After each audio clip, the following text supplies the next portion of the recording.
Hello and welcome to Unexplained Possibilities Podcast. I'm your host, Melvin the CrimsonTaurus, and Rose the Alien Queen is not with me right now for a very good reason. This is a very random last-minute podcast I decided to put on, and with me is my friend Daniel, who I call Tig, which is short for Tiger, of course. Tig, how you doing? Just peachy. How you doing, Melvin? Wait, you can't say peachy. That's my word. I say peachy. You have to say something else. No. I always say that. I guess I'm Dandy. Daniel Dandy. There you go. There we go. I'll go with that. All right. I have Tig on for a semi-specific reason. In the future, he'll be on with his girlfriend who experienced some things, and I don't want to spoil it or give it away just yet, but definitely want to listen to that when it comes to. Yeah, that's be intense. But Tig, you are a semi-skeptic, as I say, right? I don't know if I can agree with your wording, but yes, I'm skeptical of some things, but I don't know if for the reason you think I am. Okay, so let me hear your reason. I've just seen a lot of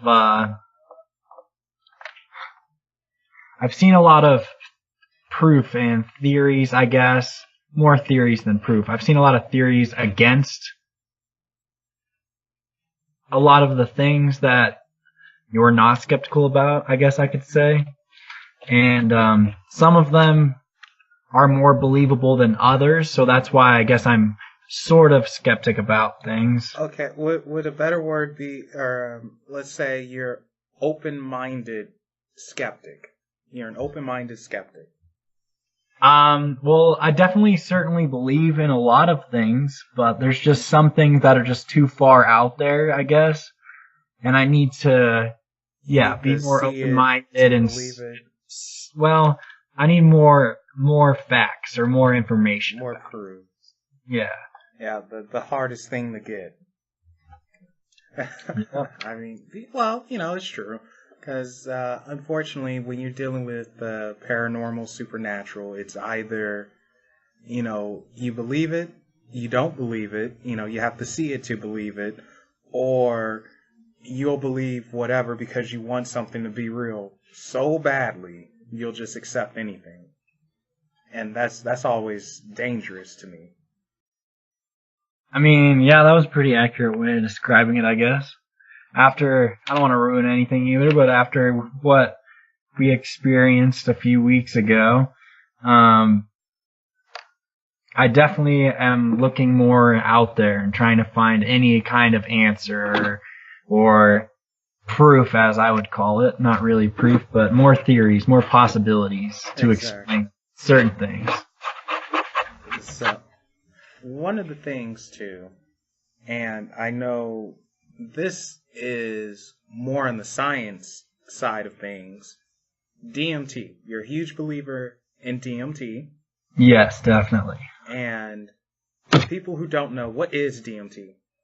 Oh man, I can't say it, but it's a natural chemical. It's produced in your body.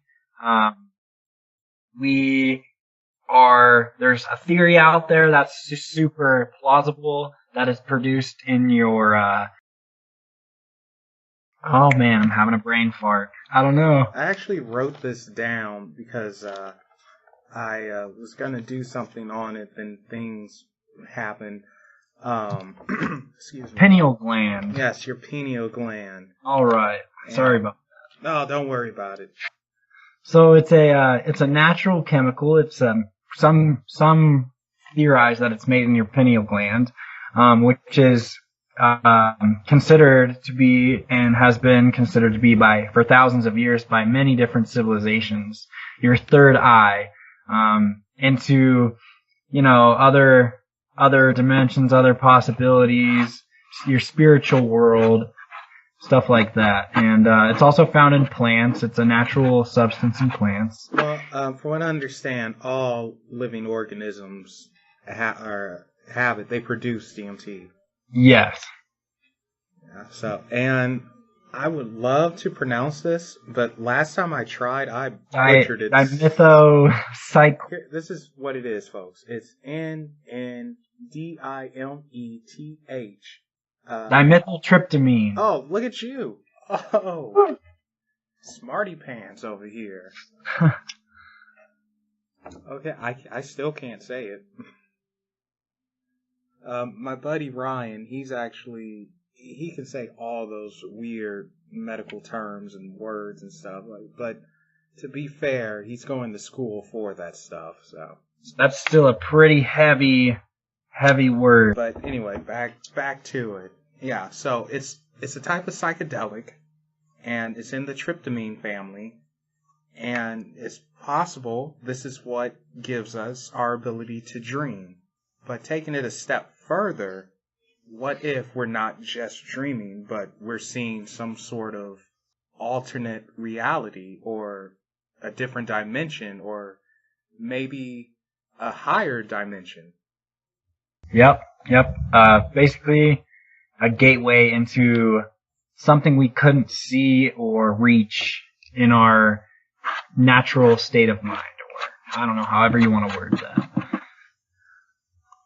Well, I think you worded it fine. Terrence McKenna is probably, he was probably, because unfortunately he's no longer with us, but he was probably the man who had not only the most knowledge about DMT, but possibly the most experience with DMT. For sure, yeah. I've done a lot of research on him in the last, 3 months, 4 months. He was a very, very intelligent man, very educated. He was a professor. He studied plants. He was what do you call that? A botanist? Yes, an ethnobotanist. He was a mystic, psychonaut. And there's just a lot of interesting books and lectures he had out there in the world. One of my favorites was him actually describing himself after a DMT trip, and it was very fascinating stuff. Very, very interesting. Yeah, so I will actually link some of his videos in the description of this podcast, and I recommend everyone take a look at it. I mean, the guy, he captures you and just draws you in, and you're listening with open ears, like, all the way. I mean, some of the stuff he says is trippy, like, inanimate objects are speaking. It's like, this isn't possible. You shouldn't be speaking, and things like elves and stuff. So, but how he puts it, it seems like the experience is so real. And, you have to question and ask, what if it really is another type of dimension or a higher dimension? Or what's happening here? It's it's definitely, for me personally, when I started getting into this DMT theory or whatnot, I was definitely doing a lot of research, reading a lot about the drug itself, people's experiences on it, and just relating and comparing different stories that people had. And his was definitely the most powerful and I think eye-opening. And I know there's a lot of closed-minded people out there in the world who believe some things and don't believe others. And I think this is probably that one person who would be able to open your mind's eye to something pretty out there.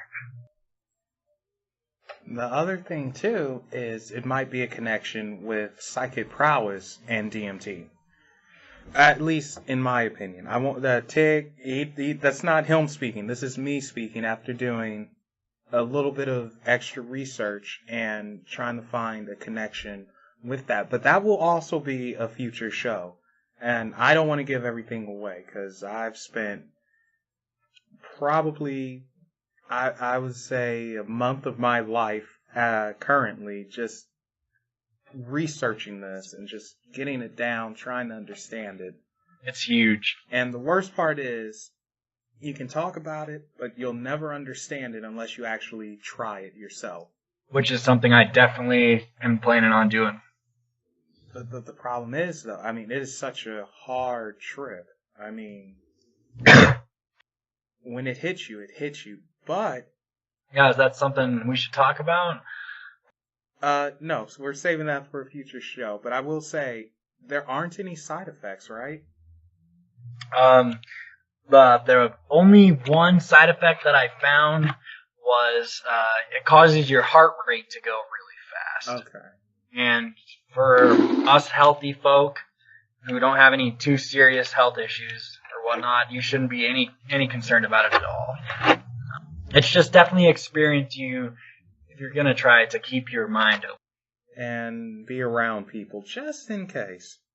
Yes. Disclaimer though, Unexplained Possibilities. We're not encouraging people to go out and try any type of drug at all. This is something Tig is deciding to do on his own. I have nothing to do. Yeah, scientifically, I have nothing to do with it. I'm not telling him to do it, although I would like to get the report on what happened. So, if you guys decide to do anything, that you're doing it at your own risk. We're not saying do it, and we're not involved. The next thing. Well, we haven't really spoke about this too much. We have, but we haven't. It's been on and off. But what is your opinion on extraterrestrial beings, also known as aliens? So, man, that's a loaded question. So, there's many people out there who believe in that stuff. And then there's people who are out there who really, really believe in it. I see like two different levels of people. Mm-hmm. The people who are like, oh, there's extra life out there, and then their knowledge ends there. And then the people who are like, you, no offense, you know all the different kinds of aliens, like the kind of their behaviors in a way, I guess I would say. And I feel like I'm somewhere in the middle. I've done a lot of research myself about that. Heard a lot of different stories from individuals, and like I said before, a lot of it is believable, and some of it to me just seems a little too far out there. What's one example of something being too far out there? Oh man, for me, probably something being too far out there is like alien beings on our Earth inhabiting people's bodies. So we're talking what? Invasion of the Body Snatchers?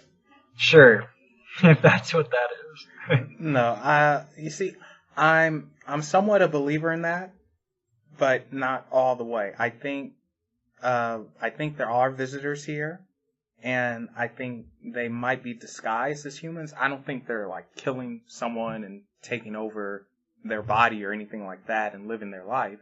Why would they? They have a spaceship. Believe me, they have much better things to do than live your life. But I think to maybe learn and see different things, who knows? They might consider this a vacation spot. I don't know. I mean, I can't get my mind to believe in that kind of stuff. But I do believe that there are aliens on this planet. I do believe that not to get into a government theory or whatever, but I do believe that there is life out there. I do believe that we know there is life out there. I believe there are different kinds of life out there. As far as to say there's evil and bad kinds out there, I'm not one who can say anything about that.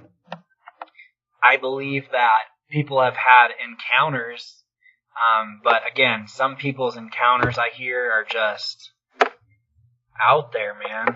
I definitely want to hear and learn more about it. Yeah. Okay, so what's something that's believable to you? Like people having encounters or seeing UFOs, people maybe being abducted in their sleep, I could believe. But the people who like come back and have gnarly stories and are able to like detailed or like share their story in a detailed way. I just question that far as well. So, Billy Meyer. Yes. Yep. That would be one. Oh, you're familiar with Billy Meyer. Yeah. He's from Switzerland, and it's believed that he created one of the more popular and bigger UFO hoaxes. But at the same time, looking at everything that he had and stuff, it was poorly portrayed. You think it's believable? It's believable, but it's not believable in my opinion. I mean, I look at it and I'm just like, what is this? Qu'est-ce que c'est? But some people choose to believe him. I myself don't. But that's what makes the world go round. But everyone look up Billy Meyer, get a read on it, share your opinions. You might believe. And then another person I'm skeptical with is Alex Collier. Ugh, I cannot pronounce that last name. You might not be too familiar with him because he's somewhat disappeared off the face of the earth, but this guy, he claimed to be an Andromedan abductee, and he had contact with these people. And if you dig deep into the person himself, Alex Collier himself, you'll find out that that's not his real name. He was in some tax trouble. Kind of comes off like a con man. A little bit. Anything's possible. There you go, unexplained possibilities. Exactly. Just because we don't have the answers doesn't mean it's untrue. That's why I like to keep an open mind about everything. Yep. I can't say I'm always open-minded about things, though. I can be a pretty close-minded prick sometimes. Rose knows about that better than anyone. What are you close-minded about? I am fairly close-minded about YouTube fairies. I know, you're like, what? Okay. So if you search YouTube, if you search YouTube and you're looking for information about fairies or something, you'll come up with a few videos of a couple of girls, probably no older than 17, 18, and they claim to be fairies. And I'm just pulling my hair out, like, no, stop it. You're not a fairy. You can't do magic. I mean, and they give out spells that are supposed to be fairy spells. They're supposed to go to fairy school. I mean, it honestly left me scratching my head, because if you do know fairy lore, number one, what they're portraying is more like a pixie. Fairy is just a general term for magic creatures, a leprechaun, dwarf. I mean, they would technically be considered fairies, but something magical, right? Yeah. And, so they're mixing their lore up with Disney stuff and pixies. That's the biggest problem is Disney. They're telling people how to do like some Latin spells and stuff, and the mermaid spell, which little girl almost died from trying to turn into a mermaid. I mean, they're saying, oh, you could become a fairy by doing this and sprinkling your fairy dust and drink this, and their fairy dust consists of glitter. There you go. Okay, and I know the people looking at this, they're probably younger. No, they can't be older than 13 watching this. I hope not. And I'm worried for them, because I don't want someone to die from doing something they want to believe so badly. And this actually goes back to one of my earlier points when I was saying either people want to believe so badly they'll accept anything, and this might be one of those things.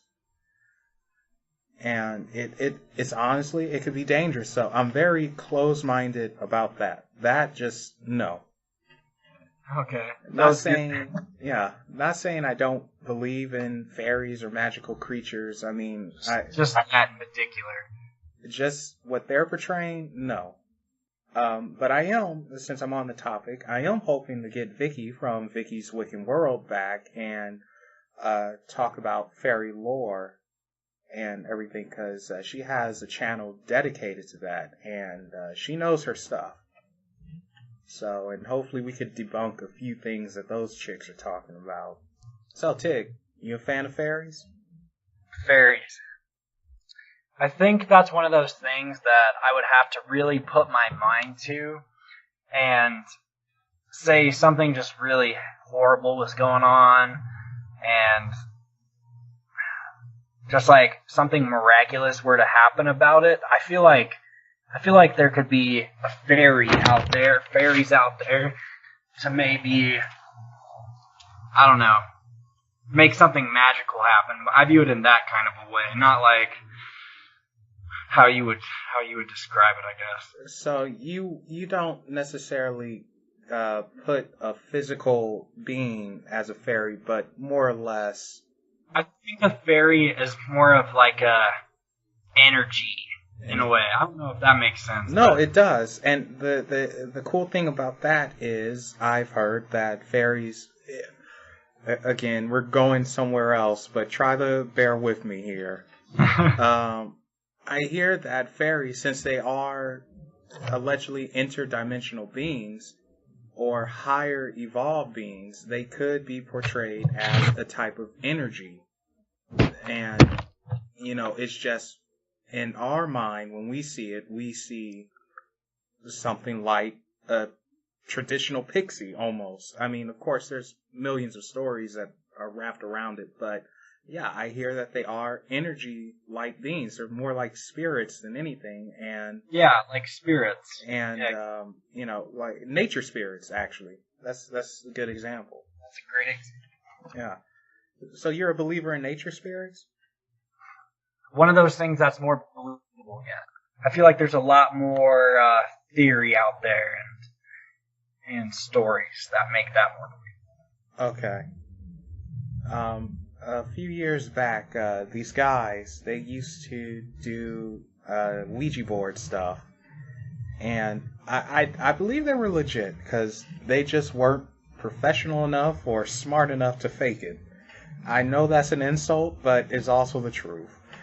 And again, they would do Ouija board stuff, and they would go to different locations and set it up and try to connect with the spirit. A few times they actually got spirits that claimed that they were nature spirits and that they're actually born from the energy of nature, and they all have specific jobs. One, a water spirit would be to just guide the water, make sure it's flowing right, I suppose. Fire spirit, burn this mother down. So this is like an experience somebody has through a Ouija board? Yes, through... to these? They were just speaking to them, like the spirits were speaking through the board to them. I guess they were bored or something.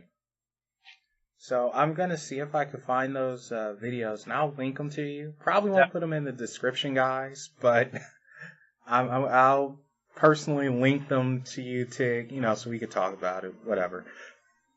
So, and as you already know, I'm a huge believer in Ouija boards.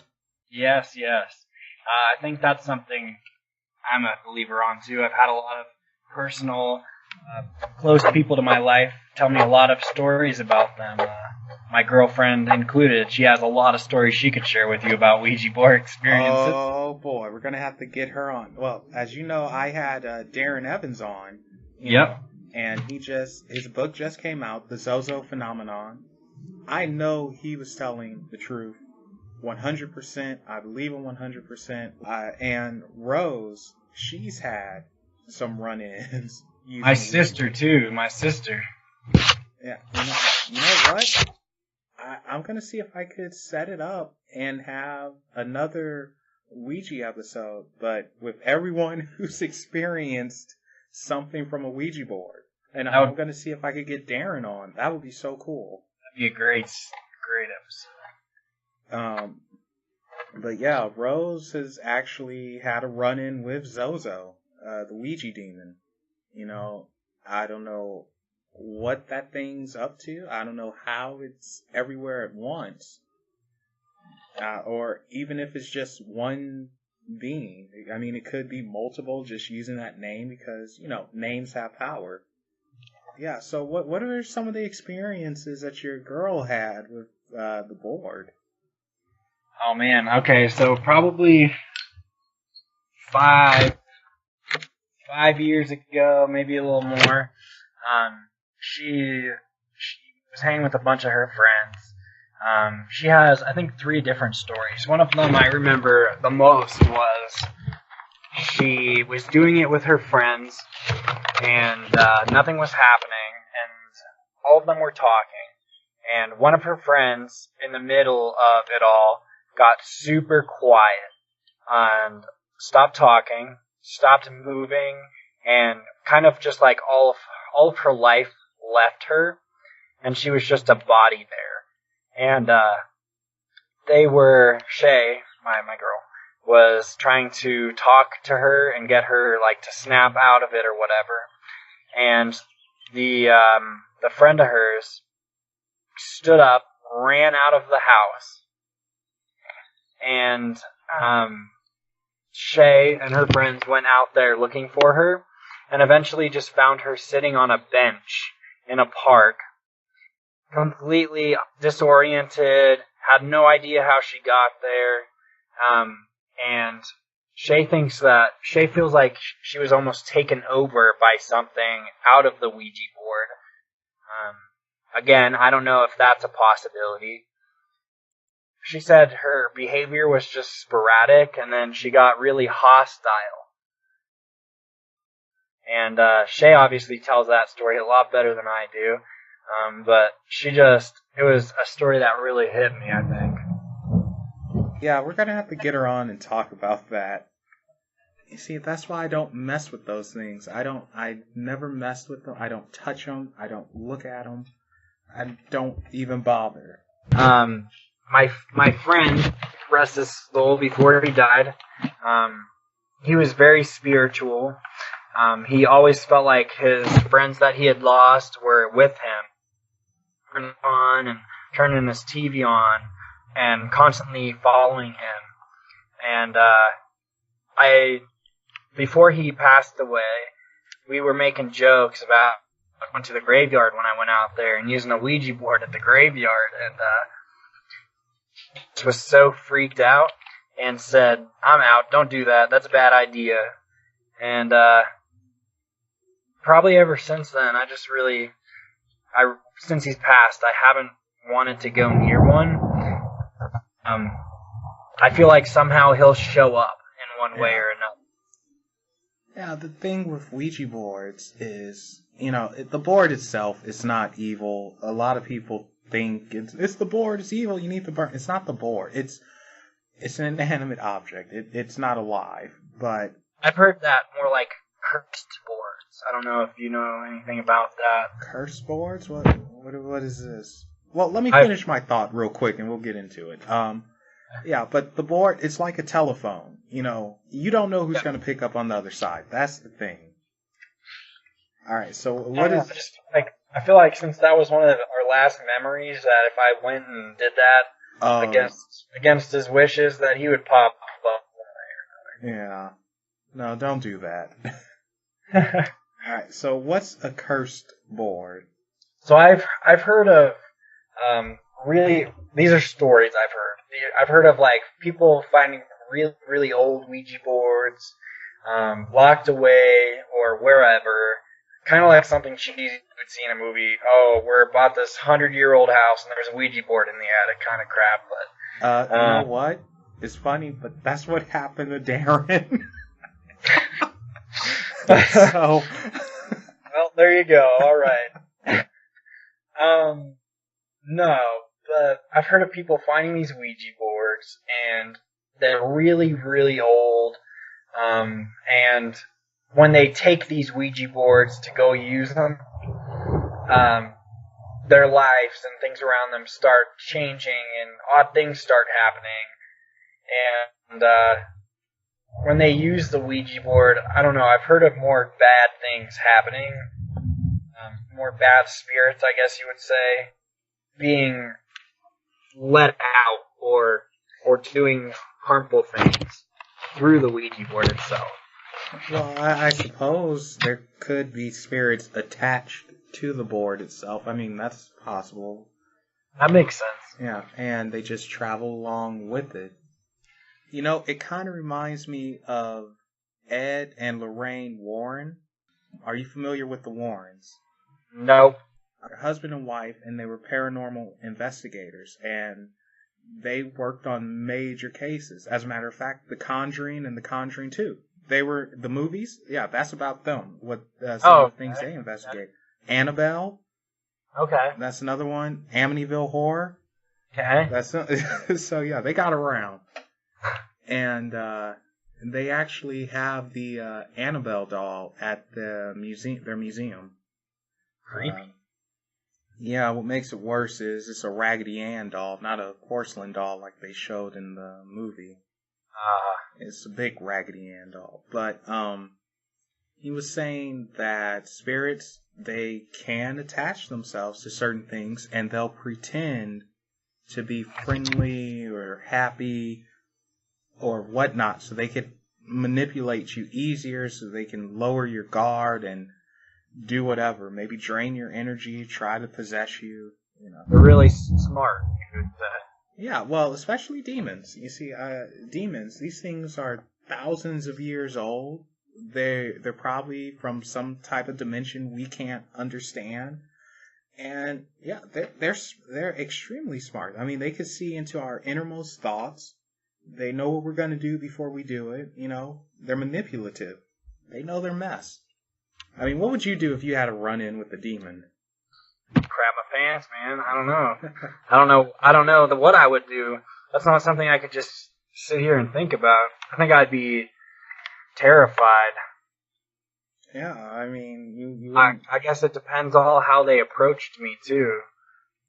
How can I say this? With a demon, it's such a broad term, because we call succubus, incubus demons, and if you're a believer in those, which some people are, you're not, apparently.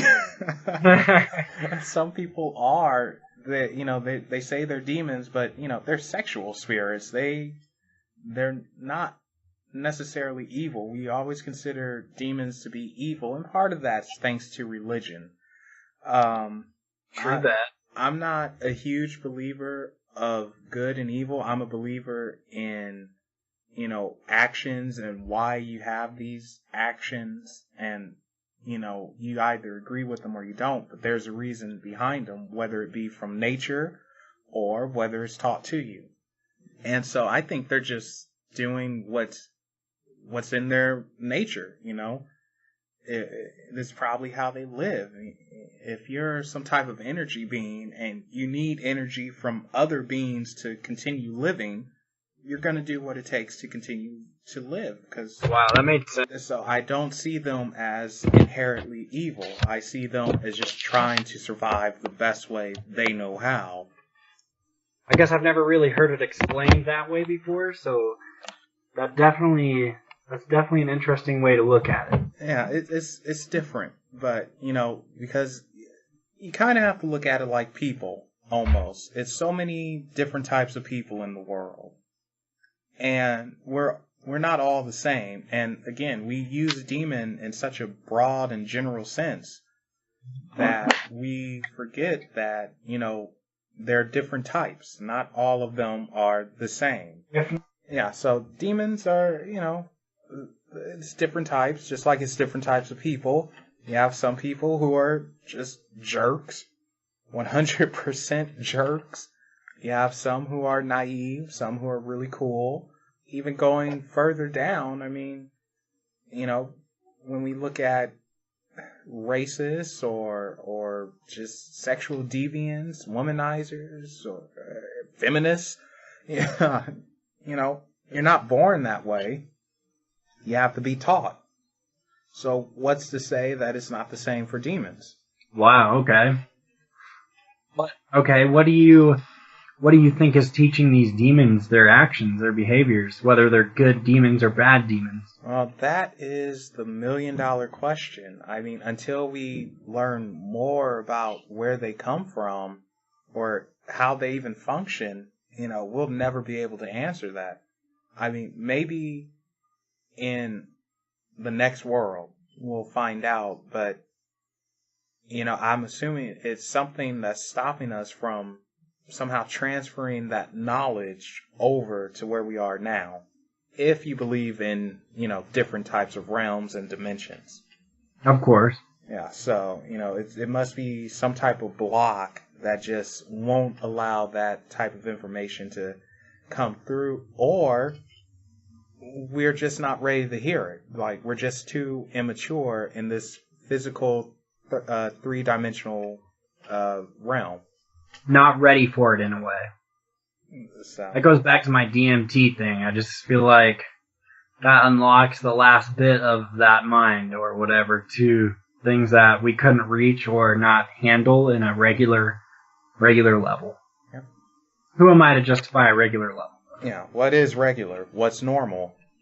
Yeah, that changes for everybody out there.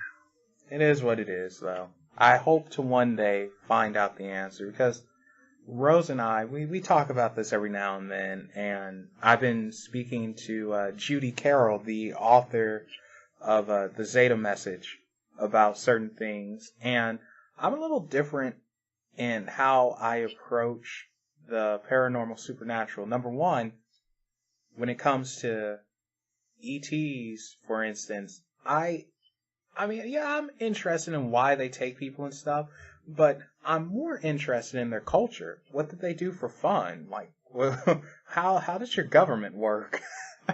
Why are you interested in that stuff? I don't know. It's just something that I don't think anyone ever asked. I mean, Yep. I feel if we learn more about their culture and more about what they consider entertainment or how they're brought up, we'll probably understand a bit more as to why they take us to what they do. But one saying goes, a person who was abducted by Greys, she said that she did ask him, "Why are you taking me? What do you want? Just explain what you're trying to do. What do you want from me?" And they told her, "Well, do you explain why you take a tiger? You could explain everything to the tiger, saying, we're trying to save your life. We want to help you, but does it stop the tiger from being afraid and wanting to claw out your neck because it Nope. doesn't understand what's happening?" The same thing applies to you. You wouldn't understand it. You're still going to be afraid. And that's why we don't necessarily say anything. You just really wouldn't understand. But we're doing it for your benefit, believe it or not. And like I said, I think if we learn more about their culture, we can understand that a bit more. That stumped me. Like Wow. I said, I look at things differently. I feel like that's so on point though. I feel like even if we met beings out there, wow, we're really jumping around, but Yeah.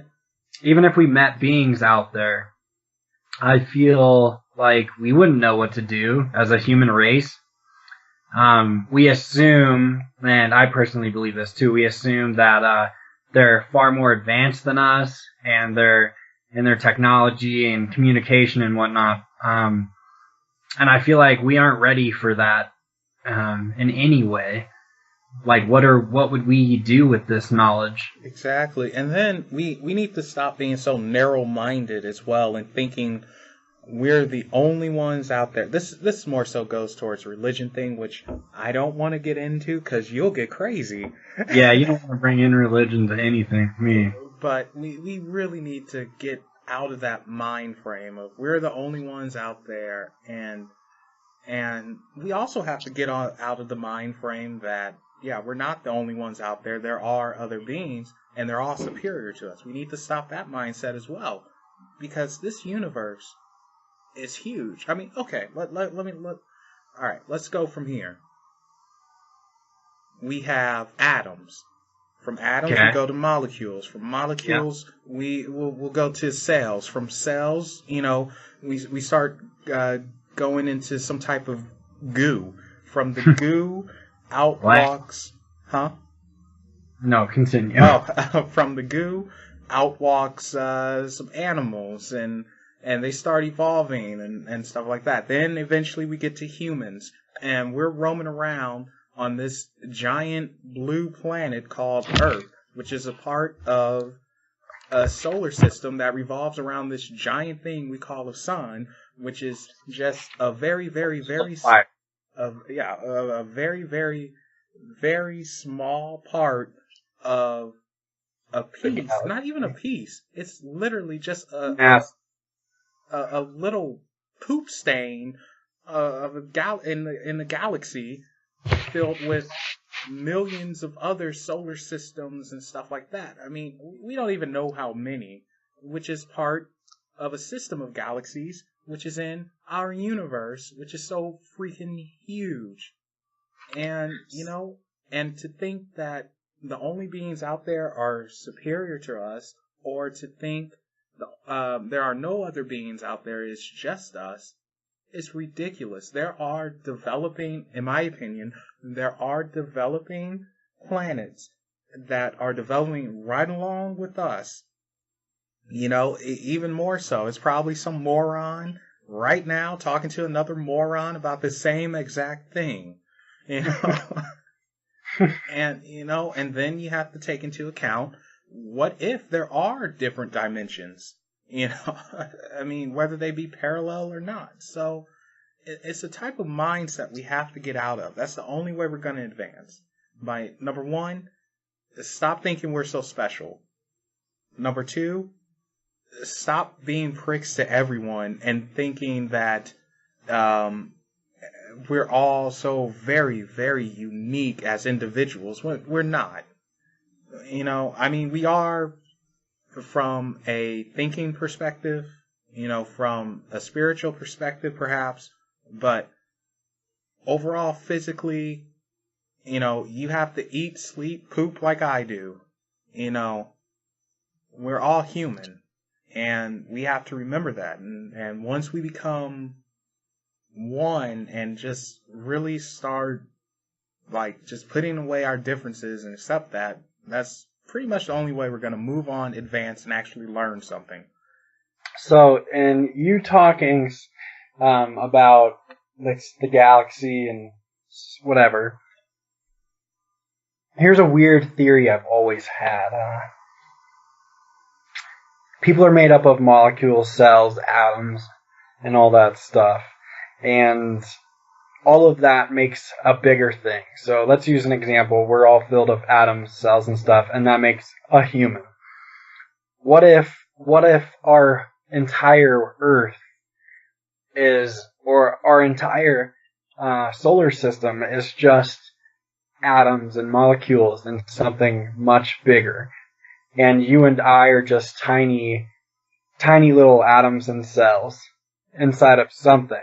We're going Men in Black now at the end of those movies. I honestly, I haven't even seen them. That's something I've always wondered. I always have this outlook on life that each person together creates something bigger, and we wouldn't know if we're a tiny little something in something huge. Yeah. We don't have that knowledge to see what's farther out there in space. Exactly. I mean, so we don't know. It's possible. It would be trippy. But who knows? Maybe it's one of those things you're better off not knowing. Yeah, again, I don't think we could handle that. Yeah, no. So that's the other thing too. As smart as some people are, and as smart as they claim to be, the human mind is fairly fragile. It's very small. In more ways than one. I mean, I'm just saying. Let's call a spade a spade. Let's not get to nothing crazy here. But if there is a God, or if we were created by aliens, which some theories suggest, or even if it was just the Big Bang Theory and somehow all of everything, it just went so perfectly right, something out there has a weird sense of humor. Life on Mars. And in the past, it was, I guess, thousands upon thousands, maybe even millions of years ago, they said that it was life on Mars, it was alien bases and all that stuff, and something went wrong in some type of catastrophe, and the Martians actually planted the seeds of life on Earth. So what do you think about that?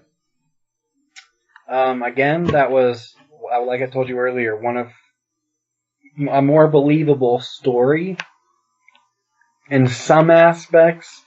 Again, I'm not one to say what's created life. There are so many possibilities out there, and I feel like even if there's so many of them, we've barely just touched the surface.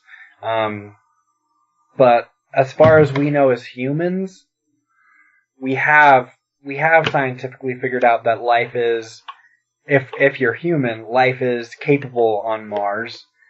Things grow on Mars. We're sending people to Mars.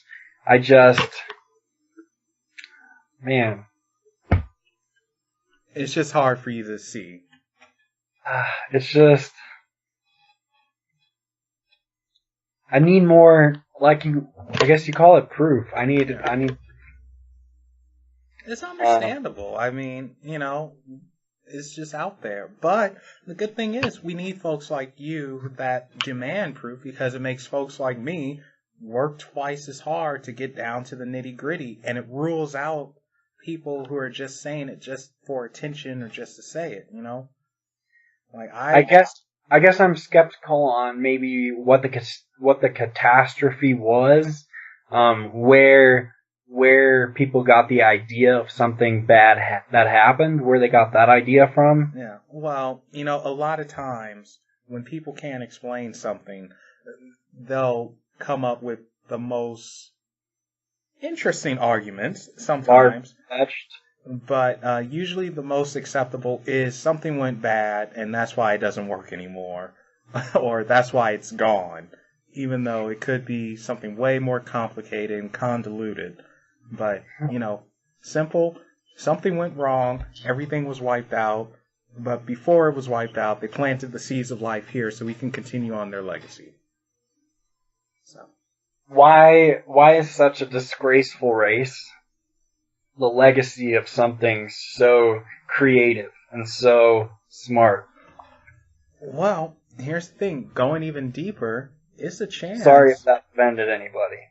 Going even deeper, it's a chance that if there were, because I'm not a believer in the life on Mars myself, but it's a chance that if there was life on Mars, they were still a developing culture and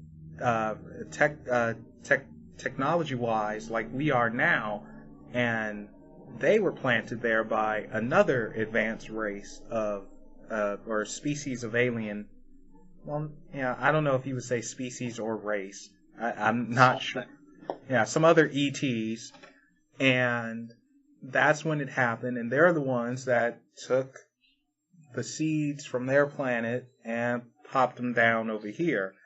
So, and that's when they just went kabooey. But then I guess you would also bring up, why didn't they save them? If you're so advanced and everything, you could have stopped this. After speaking to Judy Carroll, if you're a believer in this, according to her, she said that there is an interference clause or a no interference clause where when it comes to certain things, you have to let it be, let nature take its course. That's very interesting, especially because we as humans believe that ourselves. Yeah. About most things. Yeah. So let nature take its course. But I think there's a limit to that as well.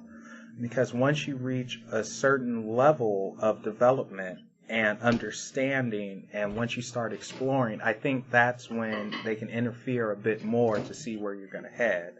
For instance, I asked her and gave an example, like, what if a giant, massive solar flare were going to come and hit the planet? Would you interfere then? I mean, it's like, are you just going to let billions of people die? Maybe that's the course of action that's supposed to happen. Maybe that event creates something even bigger. Yep. So, but then on the flip side, she said that they have interfered before for massive things, but smaller things that's from man, ourselves, they have not interfered with because it could change history, it could change events. What things have they interfered with? What'd you say? What things have they interfered with? For what I understand, a lot of stuff dealing with nukes. But again, you see, here's the thing. This is where it gets a little contradicting because it's like, but this is man-made, so you shouldn't interfere with this. But it's like, the problem is this is worldwide catastrophe. Like everyone would suffer because of one nutcase. So they've interfered with nukes. They've interfered with some types of storm. Not storms, but asteroids and that could potentially hit the planet. Okay, that one I could believe. Yeah, steered it off course. And I don't know if there actually ever was a giant solar flare that happened, but I would assume, according to her, they would interfere with that. But when it comes to day-to-day lives and mess, with the exception of super extreme things, they will not interfere. Like the terrorist attack, like 9/11, for instance. You can't interfere with that. We did it to ourselves. When I say that, I don't mean that, I don't mean that someone from this country did it or anything like that. I mean that mankind did it to ourselves, us as men, not any specific country or anything like that. I'm not getting into that thing. That's opening a can of worms. Yeah, you don't want to go in. So, I had a point to all of that. So, but when it comes to asteroids and us, they'll interfere, hopefully. The other thing that you said was a bit more believable was about the moon. Kind of. I brought up the John Lear. Anyone who studies UFOs have come across John Lear. And he was a pilot. And his father was the creator of the Learjet, which is used for private charter and stuff. So the guy, he knows his mess. Very intelligent, and he's good friends with Bob Lazar, and that name should ring a bell because allegedly he worked on and reverse engineered alien UFOs, and he found element 115, which is believed to give UFOs their ability to travel, and then some. Power source, right? A power source, basically. And recently, scientists are starting to say that it looks like element 115 might be legit. But Bob Lazar, he was discredited, unfortunately. It looks like some giant cover-up happened, and all of his work and all of his credentials was just, it just vanished. So that was very odd. But anyway, John Lear, one of his theories was that the moon is not a natural satellite. It was brought to this planet, but it wasn't here before. And I guess you could kind of say it was, I don't know, a type of space station or some other type of thing. I don't know. I mean, I mentioned like it could be used as a type of rest stop or something for intergalactic travel. I have no clue. But it's supposed to be, and again I say allegedly it's supposed to be some type of basis on there. And during the Apollo missions, when we used to go to the moon, we've seen them. We've run into them. And we were told that's enough and don't ever come back. And we haven't been back. I mean, I don't understand. Why are we talking about colonizing Mars and flying to Mars when the moon is right there? Moon's a lot smaller. It is a lot smaller, but it's also a lot closer. And it would be a good step for learning how to do things the right way And if you mess up, it's a better chance for a rescue. I don't know. I feel like we found some forms of life on Mars, and I use that term very broadly. I don't mean life as in ET or whatever. I mean like at the molecular level. Yeah, microscopic. Yes. We've found evidence of water. We can grow things on Mars. I think that's why we reach out for that. I don't know. Even though it would take us years to get there. Yeah, I mean, you have a valid point. I'm wondering why we stopped going to the moon all the time. So I don't know why NASA's program was shut down for that. I have no idea. Yeah. So it's weird. And then there are alleged recordings of astronauts actually saying, "Hey, there's something out here. We're not alone. I'm seeing things. What do I do?" And even when you look at footage from the International Space Station, I remember about maybe 7 months back now, and they have a camera that runs 24/7. And it was I used to watch that on my TV. Yeah, it was some UFOs or something that entered frame, and they just came out of nowhere, and it looked like they were traveling, and all of a sudden the camera feed just died.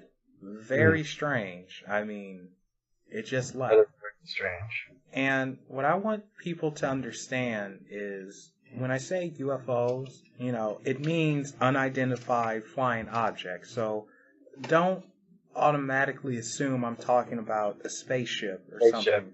Or even if I am speaking of that type of ship, it doesn't necessarily mean it's extraterrestrial. It could be man-made. So, it's just a broad term. So I probably should have said that a while ago, but I'm saying it now. Maybe there is something with John Lear's theory of the moon bases. That's something I'm definitely going to have to look more into. Yeah, you definitely want to look the guy up. He's an interesting guy. He's kind of like McKenna in some sense, because when he speaks, you listen. You're not going to agree with everything. I mean, I certainly don't agree with his belief that the planes that hit the buildings in 9/11 were holograms. I don't believe that.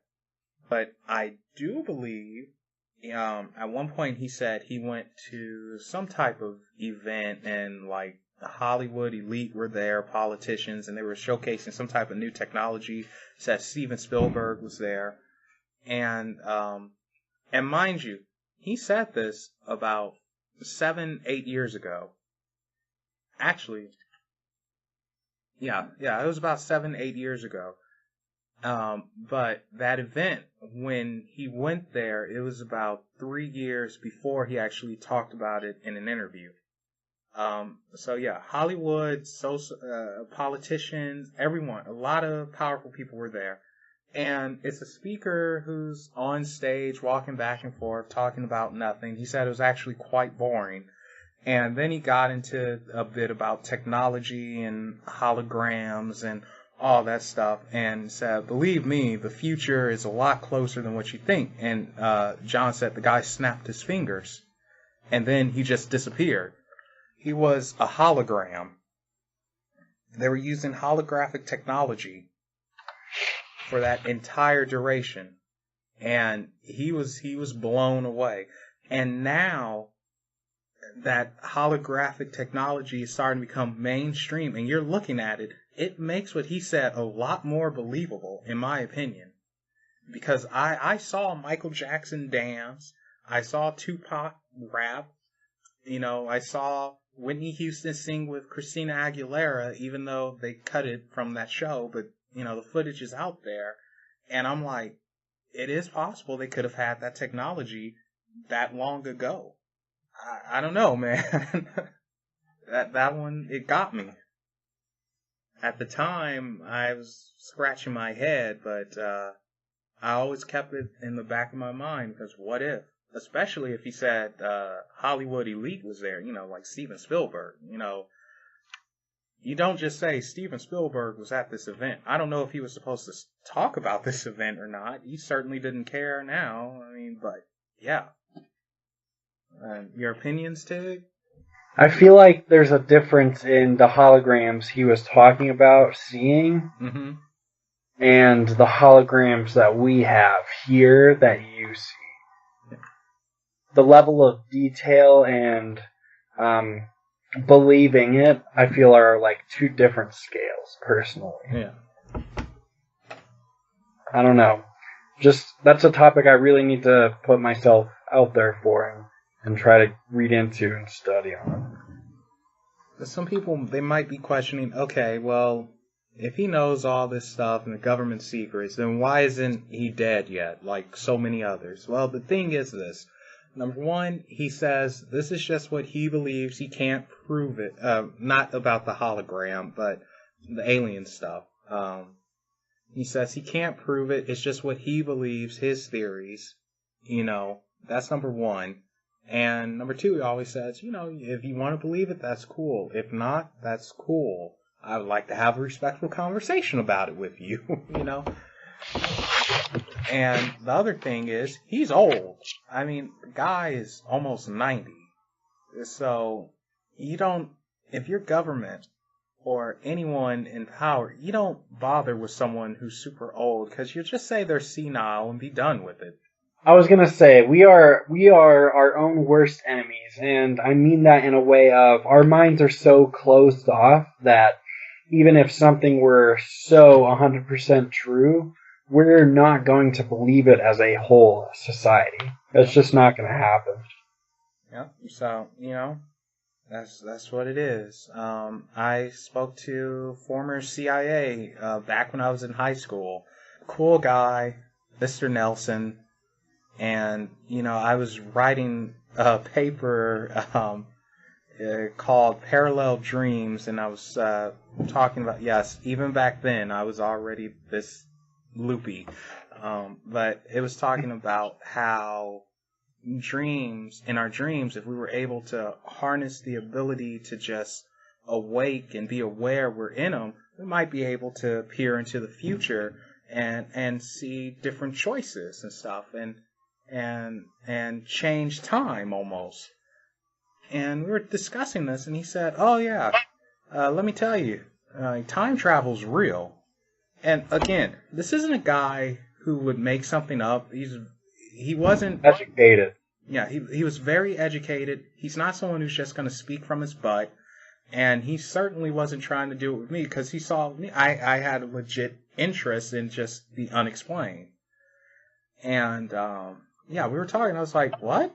I mean, I believe I said, "Well, I think time travel is possible, but going forward in time, I can see if you go fast enough. But going back in time is where I think would be the problem. How do you go back? Going forward, I get. Going back, not so much." Do you still feel that way? I do and I don't, because what about how looking back in space, looking farther and deeper into space, is literally going back in time? Yeah, well, that's the thing, but it's a different type of time, How do we know that? Well, if we're gonna go scientific, we're looking at things that are no longer there. It's just they're so far, far, far, far away, and light has to travel such a distance. How is our reality not just light projected off far into the distance, and we're all just light and energies, and how do we know we're real? Well, that's a good question. I mean, do you feel real? Some days. Some days. You know what? I think more people can understand that than anything. Yeah, I can't really give you an answer. I think it's just I can't give you an answer. Unfortunately. Sorry, I'm not that intelligent. Does that make you think, though? It does. It makes you think. So, but yeah, he did say that the time travel was possible. The government's been experimenting with it for a good while now. I believe that. And, But it brings me to this point, and this will probably be the last thing before we stop here, because we covered a lot of stuff. Everything and anything. If time travel is possible, and if you were to change something in time, it doesn't necessarily mean that the timeline that we know actually changes. It might make a split timeline, and if that's the case, it's almost like creating a parallel dimension. Yeah. Yep. Which means that if that happens, then it's quite possible to create an infinite amount of dimensions. However, something's going to have to give. I mean, there has to be there's a beginning and an ending. You just can't go on forever. Or maybe you can. But when I say end, it doesn't necessarily mean end as in everything just ceased to exist. It just means this part has ended, but it's continuing on somewhere else. We've just reached the beginning of something new. Exactly. But yeah, so if that's the case, you know, if time were changed and you try to go back to the future, but you split the timeline, which future are you going back to? Or technically the present? That's something to think about. Well, again, I like to point out, I've mentioned this to you before, time is something we have created. It's something we've put a name to. What do we know what time is? How do we know what the beginning and what the end is? You don't. So, I don't know. We're just somewhere in the middle. Or very close to the beginning or the end. Yeah, so we really don't. Now, if you want to get even more tripped out, if you do change the timeline in the past and you're going back to what you know is your present, and if it's in the alternate timeline and you get there, no one would know things have changed except for you. And then it gets even crazier, because if you change the past and somehow you're able to get back into the future, technically you or that past shouldn't exist anymore. Because what you change... Or your future will be, or your present will be much different. Yeah, your present will be much different to the point where you should never have gone back in the past since you changed it. You should literally disappear. But if the theory about the split timeline is real, if you can go by it, and if it's accurate, then you would still exist because your timeline never changed. It just split off, and somehow you ended back up in that split one and not in your actual one. And you're stuck there unless you go back into the past, change whatever back to normal, and then you're able to get back to where you left. Oh man, that just opened up my mind to so many other things. Yeah. Another thing I wonder. So you know how there's other dimensions, and I don't know how much we know about other dimensions. Probably not too much, but parallel universes, kind of hand in hand with that. How do we know that on a different world somewhere or in a different dimension, you and me are having this exact same conversation, but instead of being where we are, we're somewhere else because something in that timeline has altered us into different places. Yeah. So that's also something I wonder. You see, one theory suggests that even though a parallel dimension, it would be very similar, we would look the same, look the same, there will be subtle differences which often lead into major differences. Like, there's supposed to be one where the Nazis actually won WW2. And, you know, the world went under a Nazi regime and stuff like that. You know, there's one where slavery was reversed. And when I say slavery was reversed, it's the Africans, for instance, they decided to go to Europe and do it that way. And they're the ones who went to the New World with European slaves. That's pretty far-fetched. Yeah, so again, it's a parallel thing.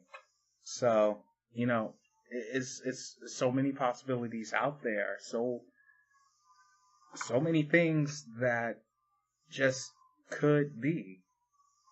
I mean, and then to think, even in this world as we know it, one small little thing can change the course of history. Just one little thing. I mean, what if JFK was never assassinated? What if freaking Abe Lincoln? What if he said, "No, let's keep slavery intact"? What if the South won? What would change as we know it? Or what if, when you were a little kid and you're first riding your bike, what if you actually got it on your first try and you never fell down those many times? Would you have confidence to feel that you can do anything? Or would you actually lose your ability to keep trying even if something doesn't go right the first time? All these little insignificant things add up, and it could change everything. I agree with that, 100%. So, and you know what? I think that's a good place to end it. So, any closing thoughts or you want to give out? Just want everybody to keep an open mind to things and explore your horizons. There you go. All right, guys. With that said, remember, there are things that go bump in the night. Remember to say hi. Bye, everybody.